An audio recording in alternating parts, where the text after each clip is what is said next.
Welcome to the Real Life Stories. I'm your host, Pauline Peart, and we're going to talk to my guest about her life.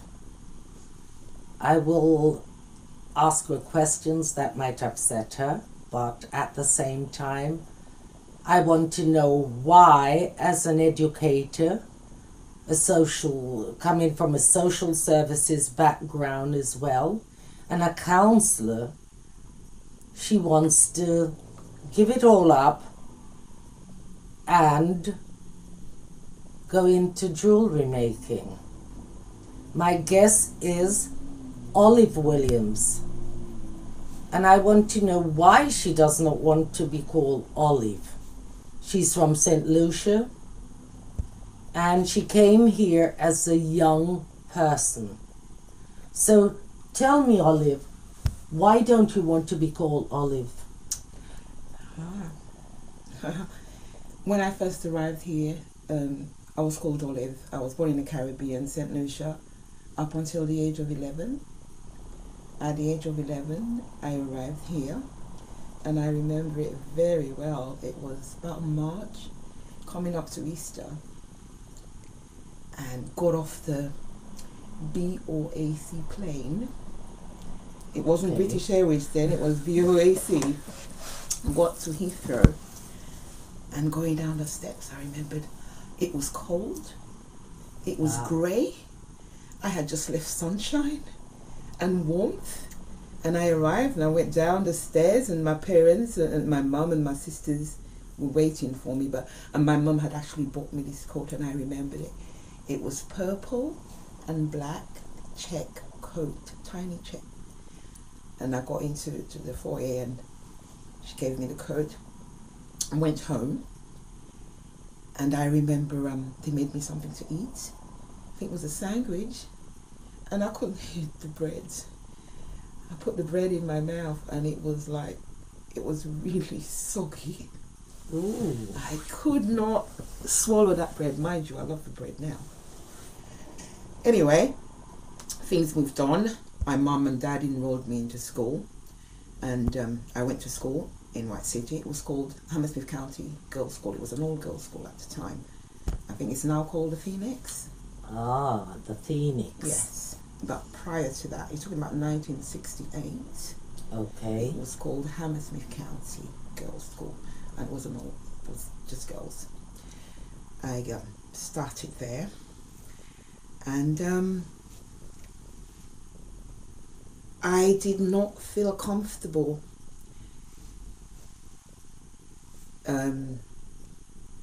peers in the school started calling me Olive Oil, West Popeye, and all of that linked to the name being Olive.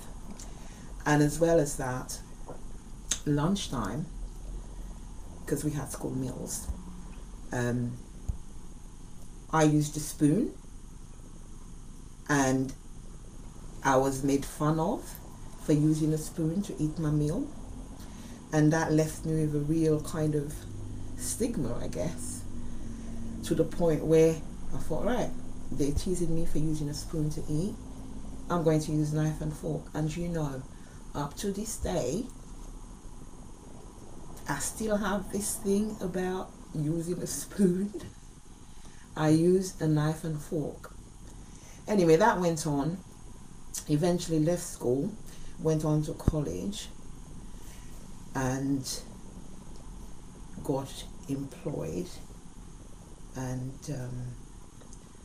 I remember going to college, because my mum and dad then said, well, you know, leave school now, you're 16, you can go to work and go to evening classes to complete your education. So that was fine, I had no problem with that. Left school. My first job was as an office junior. Okay. Yeah, filing, making the tea and all of that. But during that time, I remember the pay for me at that time was £9.50, which was a lot of money. And I remember the first pay packet I got, because that's what it was at the time. It wasn't banks.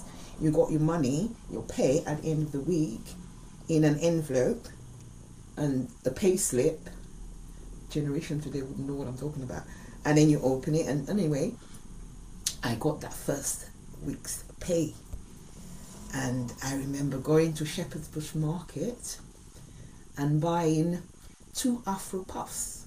Afro Puffs were in fashion at that time. Okay. Yeah. So you put your hair in a bunch and then you clip the Afro Puffs in. And I bought a pair of Afro Puffs for my hair, and I bought a skirt suit, and the top was just plain purple, and the skirt was polka dots, purple and white. And I bought the Afro Puffs, I bought the skirt suit, I went to the record shop in the market, and at that time the record shop was run by Caesar Andrews, and I bought me, and I still had, I don't know, like £4 left. Wow. Out of £9.50, yeah? Pair of Afro Puffs, the skirt suit, and the record, and I still had money left. Anyway, I went home, showed my mum what I bought, and she says, "Oh, you're not supposed, you weren't supposed to do that, right? No, you're supposed to bring it home, and then we will give you what you need for the rest of the week to get you to work." So for the next couple of years, went to work, and this didn't just happen to me. It was the norm at that time, yeah, because some of my friends did the same. So I'd get paid, take the pay, and then she said, "Oh, open it, check, make sure they've paid you the right money, and then bring it home." So I did that. I followed instructions. I did that for a couple of years, and then she'd then give me what I needed to get to work for the week and what have you, and buy my clothes and, you know, teenage stuff. And that went on for a while, and then I don't know, I think I got pregnant when I was about 19, and about 3 or 4 months through the pregnancy I decided, well, I'm going to have a baby. I was 19 at the time, and I need to save. So I then built up the courage to look at my parents and said, "I'm not giving you my payback anymore." Right? And I saved my money for my baby and everything. And then he came along, and I had him, and took time off for about a year, and went back to work. And I remember I got a job in the market, Shepherd's Bush, as an admin assistant. And the gentleman who owned the company also had his son working there. And I remember I went to work one day, and he was there, and I don't know what he was saying about this and that and the other. And I got really upset, and I cried, and I went home, and I said to my boyfriend, who's now my current husband, Clive, "What happened?" And he said, "You don't need to go to work and let anyone make you cry. You need to leave that job." So did you leave the job? Yes, I did. Was he being abusive? I think because his parents to you owned the company, he just came across as being a bit of a bully. And I think at that time, I didn't have the confidence or the self-esteem to stand up for myself. See. Going back to all that olive oil, all of that from school, I don't think I'd yet got over that. So I left the job, stayed at home for a little bit, and then I got another job. And then I decided, if I'm going to have any more children, I need to do it now. Because if I don't, it's not going to happen. Because I had this thing that, my mum had me when she was 36. My mum had her first child when she was 30. And she had me 6 years later, my youngest sister, like almost 3 years later. And I always thought there was this age gap thing, and she didn't understand me and what have you. But maybe that wasn't it. Because my mum had me, and when I was 2, she came here to England, so I didn't have any memory of her until I met her at the age of 11. Don't get me wrong, she wrote to us, she looked after us there. She sent, my aunt looked after us, which was her sister. But you weren't seeing her. You No, weren't having didn't know her weekly, until daily contact. No, not like that. It's not like we've got internet and mobile phones now. It was all letters and post. And I thought, okay, so what do I do now? So did you want to go back home? Did you? When I first initially arrived here, I did want to go back home, because when on my journey here, I travelled with the flight attendants, so they were responsible for me. And at that time, you didn't have direct flights from England to St. Lucia. So from St. Lucia, we got on what we call the Liats, which is a little plane that travels between the different islands. And the Liat from St. Lucia got to Barbados. And in Barbados, we had to wait for the flight to get back to England.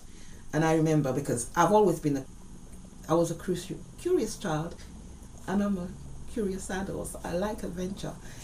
So while we were waiting in Barbados at the airport, I actually left the airport. What? I did. To do what? To go for a walk. I left the airport and went for a walk. So you went sightseeing then? Yes. And I still do that now. It doesn't matter where I go. It's part of who I am. Anyway, I found my way back to the airport. And then, sorry, I had to drop that one in. I forgot, but I did do that. I didn't know that. Yeah. I don't think I even told my parents that, Yeah, but I left the airport, and I don't even think the flight attendants realized I had gone.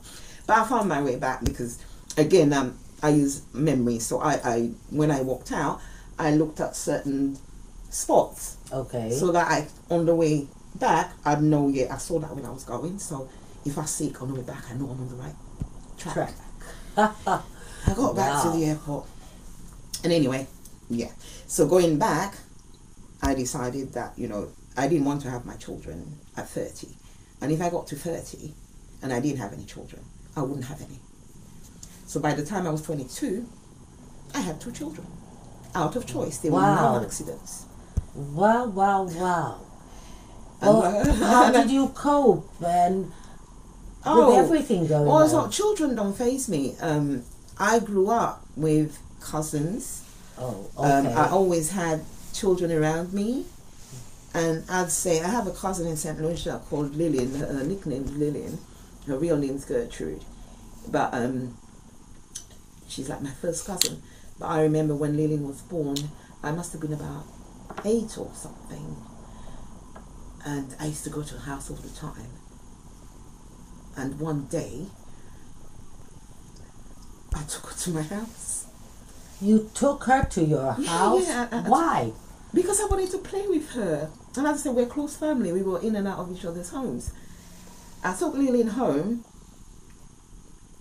and she never went back. What do you mean she never went back? Well, her parents didn't come for her, so we kept her. Me, my aunt, my cousins, Trina, Wiggins, we kept Lillian. And I remember I used to bathe her and I used to get the Johnson's baby powder. She was like a living doll to me. But you were 8 years of age. Yeah, but there were other adults, family members about. In the Caribbean, it's one big family. Yes. They say it takes a village to bring up a child, and that's what it was. Yes. And she was also related to me. And as I said, I used to bathe Lillian every day, and I used to get the powder, and I used to cover up in it and smell her, and up to this day, I say, well, she was my first baby. And then I obviously, at the age of 11, I had to leave her and came here, and I used to send her little presents, like little tea sets and dolls and stuff like that. Yeah, but I've strayed a bit now. Anyway, going back, I had my daughter, but prior to having my daughter, when I said to you, I've always had children and babies around me. When I arrived here, I was 11. By the time I was 12, my eldest sibling, who was 6 years older than me, had her first child, called Lee, and Lee was born, and then Mark Margaret went back to work, and he used to go to the nursery that wasn't far from my school, Hampton County. So I used to take him to nursery in the mornings, go to school, after school, go to the nursery, pick him up, holiday times. And then after Lee came his brother Justin, and then came his other brother Anthony.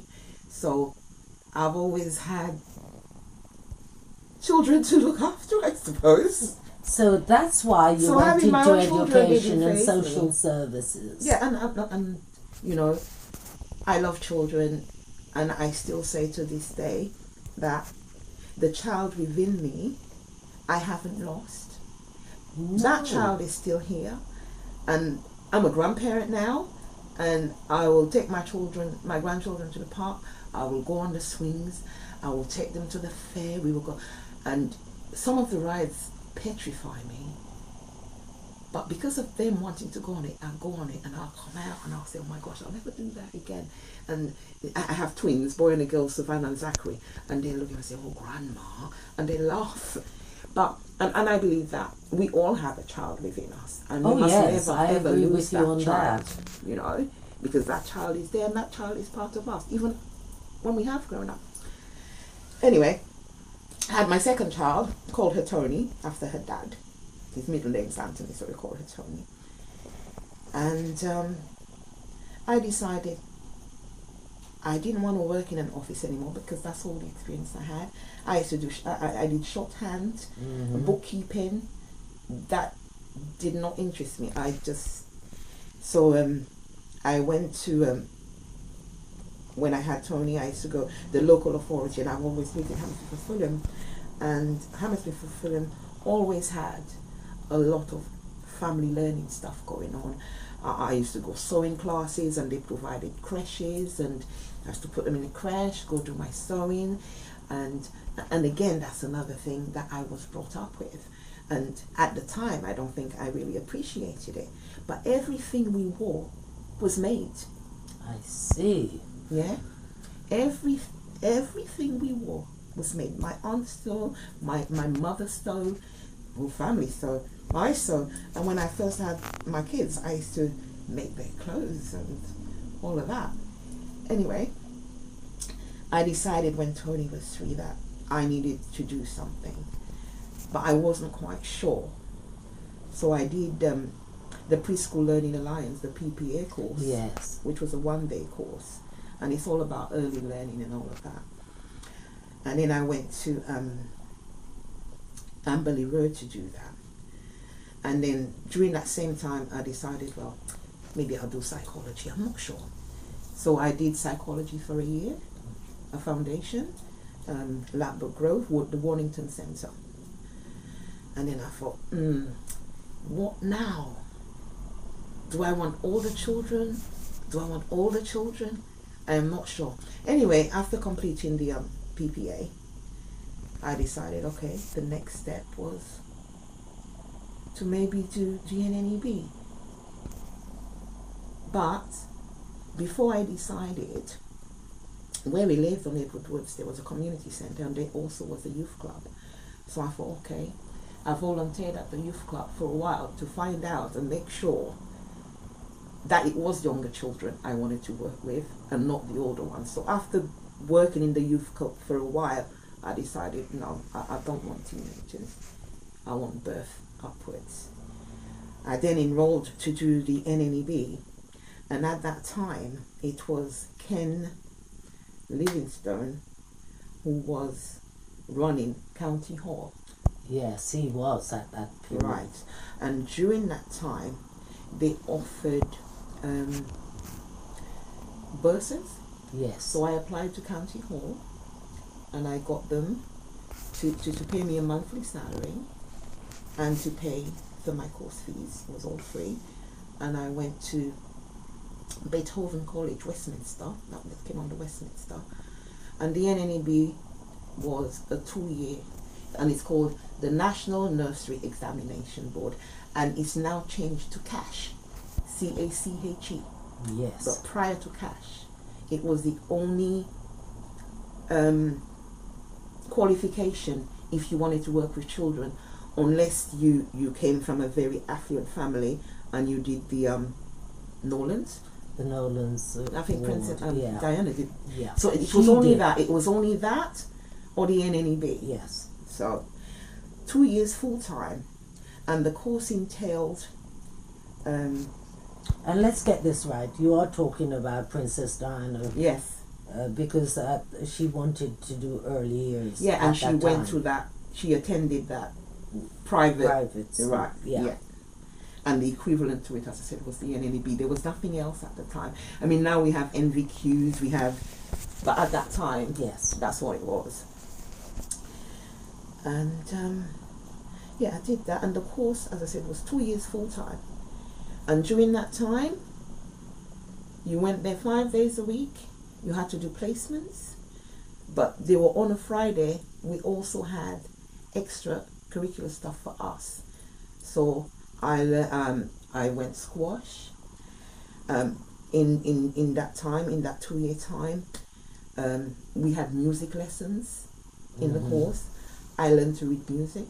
I learned to play the guitar, because obviously when you go to placements, because once you started the course, you spent 1 week in college, 1 week out.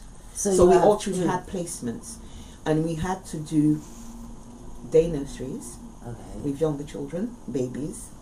We had to do special schools. We did hospital placements. So some of the learners who were not parent would go to a day nursery where they would have access to babies, or to childminders. Those of us who already had children and had that experience, we went to nursery schools, nursery classes.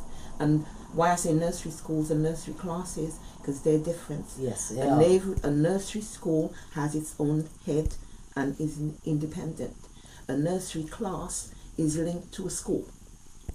Yeah? So that's the difference between the two. And I went to, the special school I went to was Wood Lane. I think Wood Lane is still there. And I also did 2 weeks at Hammersmith, pediatric. And I worked with a family who had a little boy who had, I think he had Duchenne muscular dystrophy. And at that point, when I worked in the hospital, because when we worked in the hospital, it was for 2 weeks straight. So we didn't go to college. We spent the 2 weeks at the placement. So does that mean the music and the singing, all that was useful in the nurseries with these children? Yeah, because we have circle time. Okay. And at circle time, you have to be able to sing or action songs. It's the community getting together with the children. Yeah, we had show and tell. So some of the children would beat something in, beat a brick or a favorite doll or whatever, and talk, because that enabled their confidence and their self-esteem, their communication. It allowed other children to listen. So, because it all stems from there. You know, I look nowadays and people say, oh, children, and I look and I say, even babies we must respect. Yes, sometimes I agree people with don't you on quite that. understand what I'm saying. Oh, baby. Yeah, we need to respect a baby. A baby is a human being. They may not have words to communicate, but they communicate very effectively, non-verbally. They do. If you are aware. Yeah? And anyway, did that. And whilst I was working at the hospital, I decided, do you know what? I can't work with children with special needs, because I'm supposed to allow them to do as much as they can. But I found I was wanting to do more for them, and it wasn't. So you weren't giving them the opportunity to do it for themselves. Yeah, and at that point I thought, no, I don't have the right skills, and I get too emotional, and I can't work with children. I didn't, don't get me wrong, throughout the years I have worked with children with special needs, because special needs can vary from very minute to very complicated. Yes. And following that, at the special school at Wood Lane where I worked with a young lady, a young girl who suffered from epilepsy, And at the time I didn't know. Obviously we covered it in theory in class. But being hands-on, you actually see it firsthand. And I used to have to keep a record of her. So when I was there, all I did was monitor and record what was happening. So they have this thing sometimes that called pity mouth. It's a fit, and you can tell it's a fit because their eyes blink very quickly. So I have to record how many pity mouth she had for that and day. Did she had many throughout the course of the day? Yeah, she did. And as I said, I spent my time there, went back to college, but as well as that, we were allowed to do fun things. So on a Friday, we would go squash or we would do something for us. Okay. And I spent the 2 years doing that. And following the 2 years doing that, came to an end. And just prior to the end, I remember my lecturers and my tutors looking and say, well, Olive, because I was still called Olive at the time, you have the qualities to be a teacher. And I remember looking and saying, well, I don't want to be a teacher. I don't want to be a teacher. I just want to be a nursery nurse, you know. Yeah, that. Although nursery nursing is a form of teaching, but they were talking about formal teaching to going into what is called a year one class and all of that now. And that's not what I wanted to do. So I prior to finishing the course, we did a trip. We all went to France for the day. There was a big coach that went to France. And just before I completed the 2 years, we need to start looking for jobs. And I remember looking for a job, and I found a job, and it was for Brent Social Services. They were looking for a parent support officer for 1 year. It was just a 1 year contract. And it sounded right up my alley, like what I wanted to do. So I applied, and luckily, I got it. And I started working there, and it involved working with children who were on at the time it was called the at-risk register. Yes. We now call it the child protection register. But you were still going back into working with children. Yes. So Olive, you prefer to be called Danielle. Was it at this point your training that you decided that you want to become a lecturer? You wanted to go take the course to become a teacher? Okay. I stayed in Brent for a while, for quite a few years. I think I was there for about 15 years. And I had my third child there, Elijah. And I remember going back from maternity leave, because I still had this thing about Olive and I just wasn't comfortable. So after following maternity leave, I returned to work, and I then said to everyone in the office, I no longer want to be called Olive. I want to be called Danielle. But is this because you, at the back of your mind, there's that there's still that thing about olive and olive oil and Popeye and and I think following because by that time I'm in my 30s, so I'm stronger. You should be more confident. And I had a very supportive husband. So I went back and I said to them, right, from here on in, I don't want to be called Olive. You must call me Danielle now. And that made me feel quite empowered. I was there until 2000 and something, and then I was made, it was statutory redundancy. But following that, before I move on, because I think that's really important, I remember going back to Hossain shopping, my private time, and I met one of the parents who used to come there. I didn't recognize her, but she recognized me, and she says, Danielle. I looked and I said, oh, and her daughter was Dilly's mum.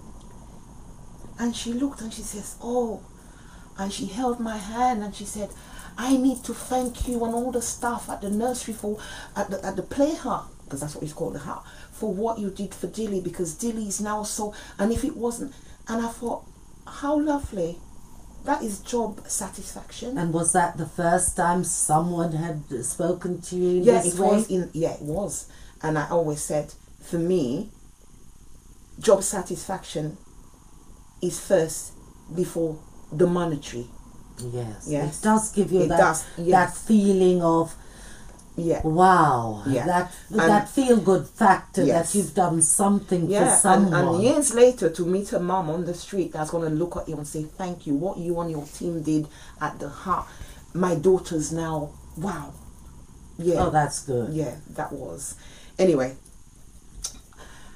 left there because of statutory redundancy, and I took a year out, and I spent some time with my youngest son.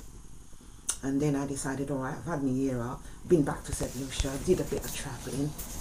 What do I do now?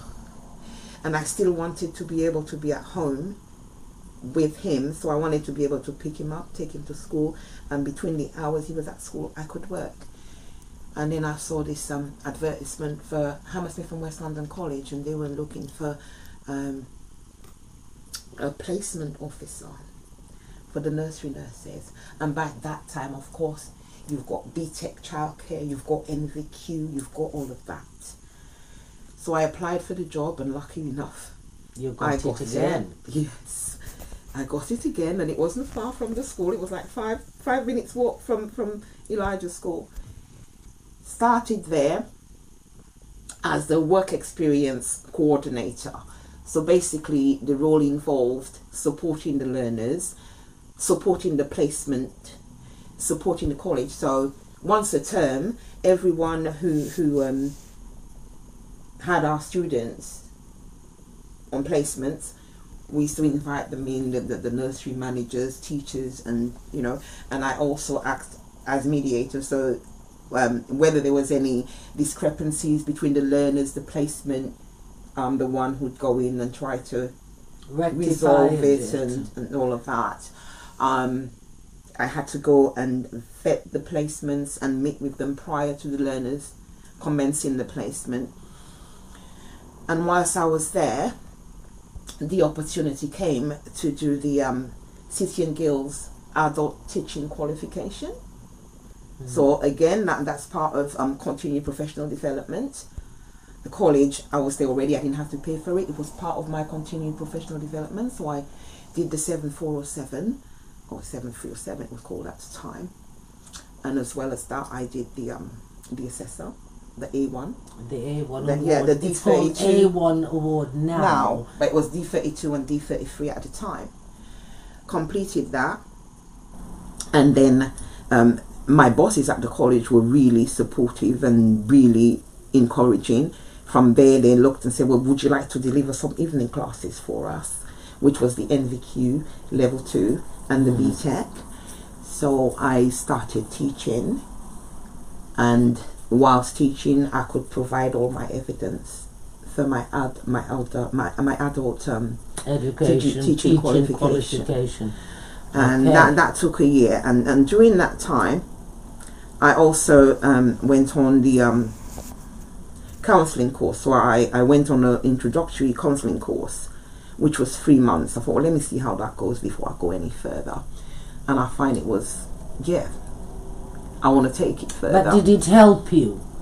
Oh, it did. Course. The counselling course helped me, but I had to do the introduction because I'm a person. I like to try things out before I commit myself fully. Because if I don't like something, I'll walk away. Okay. Because it makes me unhappy. And if I'm unhappy, I can't function. Okay, that makes sense. All right? If I go against my grain, then I can't. So I did the 3 months, and I thought, okay, I got my certificate for the 3 months, and I thought, well, I'm going to go back in September then and do the year course.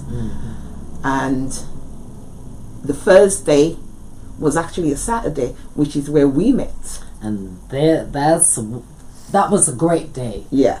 Because I decided I wanted at that time to go into counselling. Right. Good. Only to help myself. Yes. Well, that's what I thought too.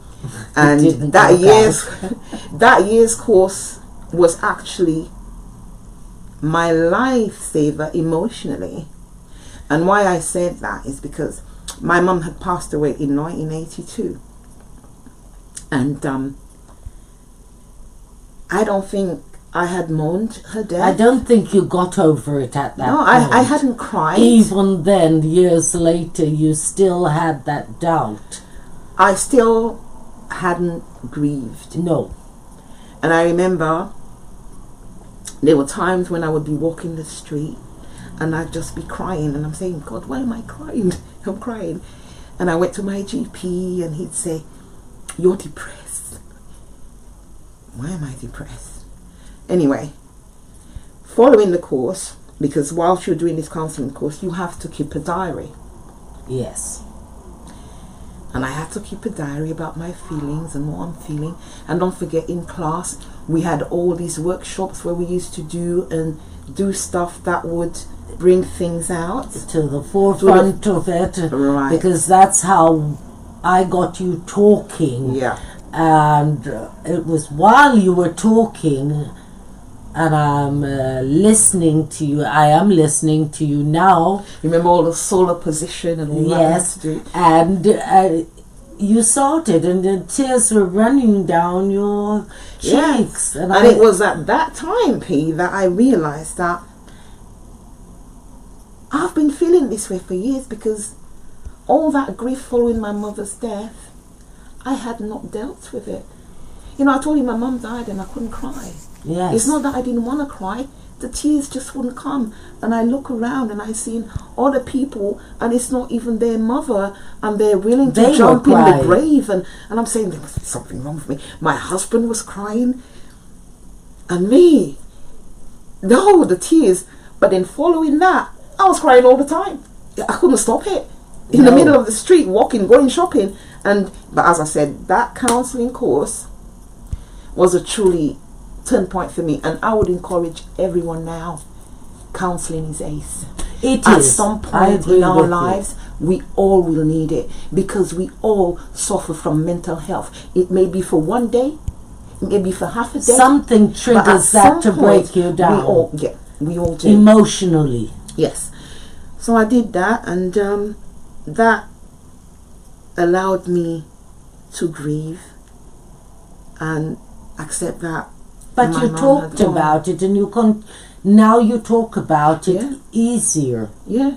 And because I think at that point you didn't talk about it. But I've grown, and that experience had shown me that it's no good keeping sad things in. You need to get it out.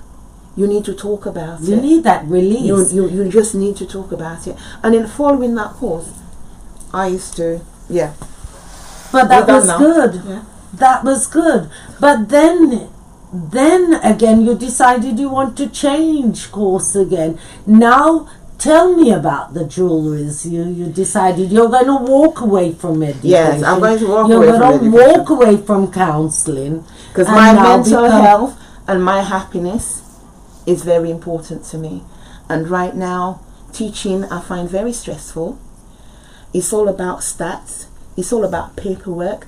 And I'm all about people and enabling them and empowering them and bringing up their self-esteem. And that is not what the government wants. That is not what the establishment wants. They want numbers.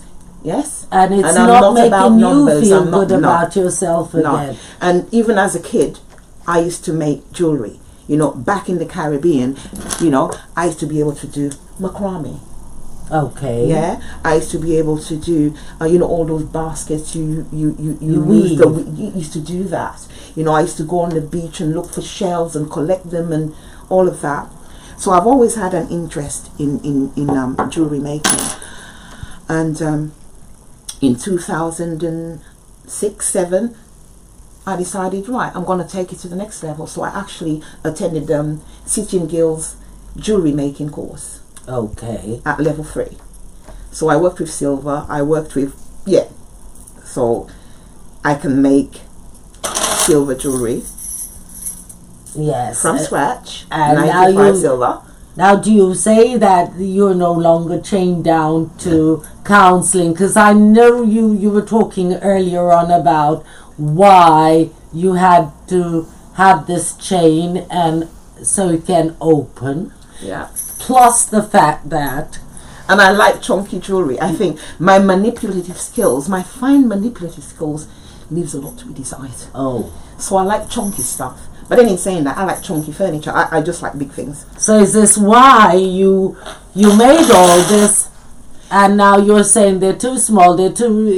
Yeah, it's not even just that, because I started with that, and then I've just evolved into the crystals. But again, crystals is not new to me. Okay. And crystals is not new to a lot of people of African descendants and Caribbean and all that. And I've just taken it to the next level. So I've looked at the chakra. But wasn't it Asian? Yeah. So tell me about all these. It all links in. I feel as though I've just been on a journey. Okay. And I'm still on that journey. I did baby massage, and sometimes I now incorporate in my baby massage, I will use the beads. Okay, or the stones.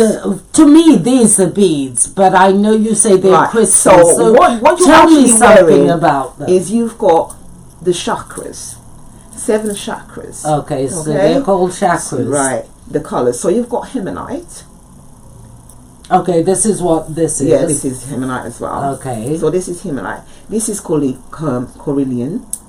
This is turquoise, aventurine, tide eye, labradorite, and lapis lazuli.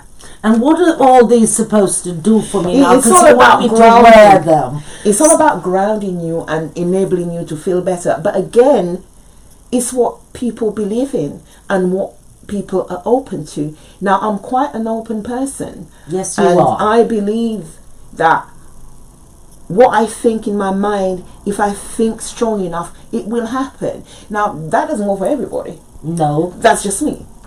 And I'm an optimist. I'm hopeful. I will turn every negative, I will find a positive. Yes, even if it's very minute. I like that. I'm a bit like that. Because too. you can't, that from every bad experience, you can find something good. So this is agate. Agate? Yeah. Agate stones. Crystals. Okay. They're crystals. Yeah.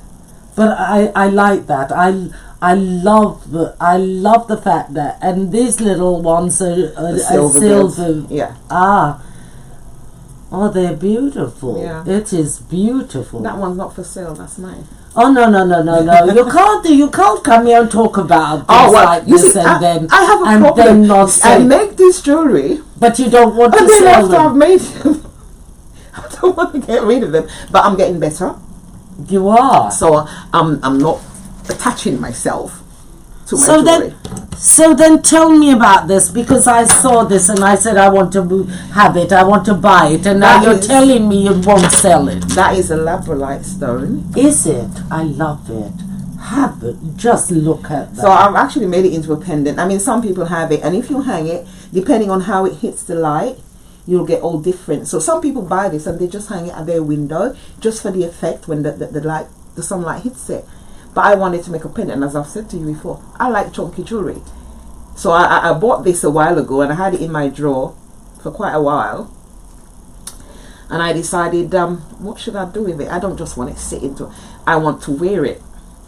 So I got some silver, and there you are.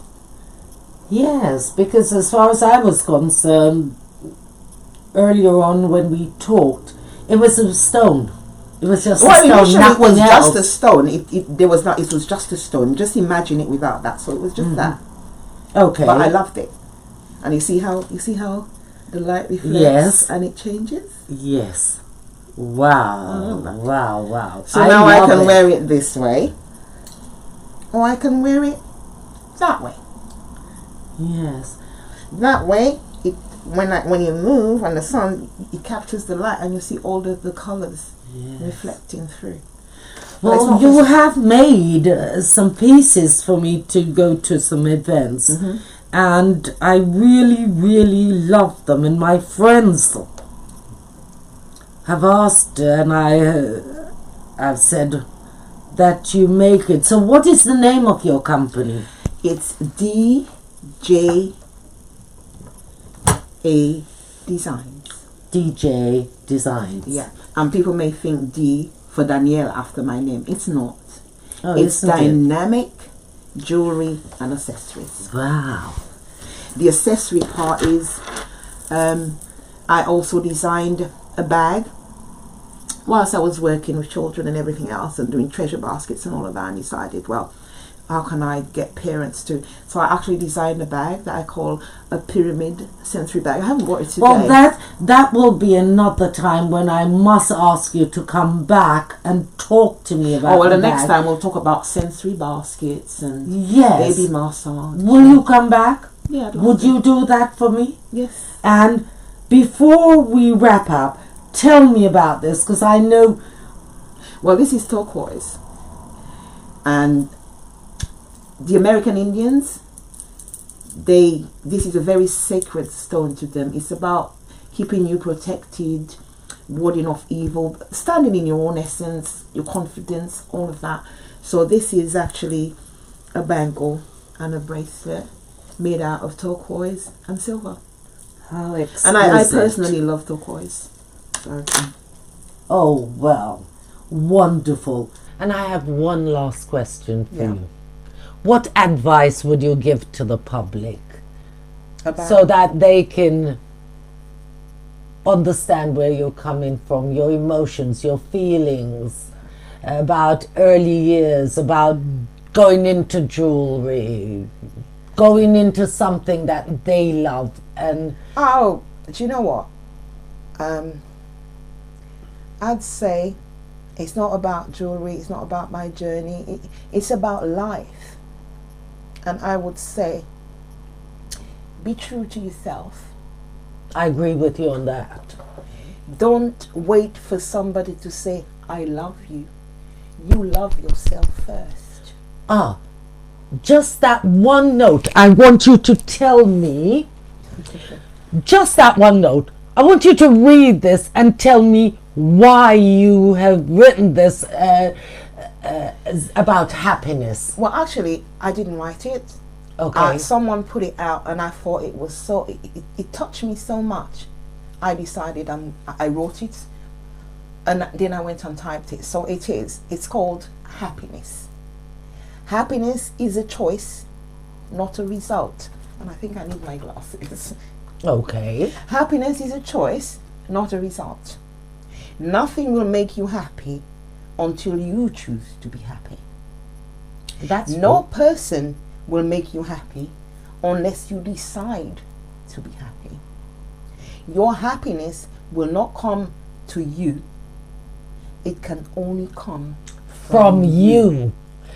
Excellent. I love it. I love it. I love it. Okay, that's it for the evening. I want to say thank you for watching and thank my guests for being here, Danielle Williams. And I look forward to you meeting my next guest at another evening. And he's a historian. That's all I'm going to say. And on that note, goodbye. Thank you for watching. Come again.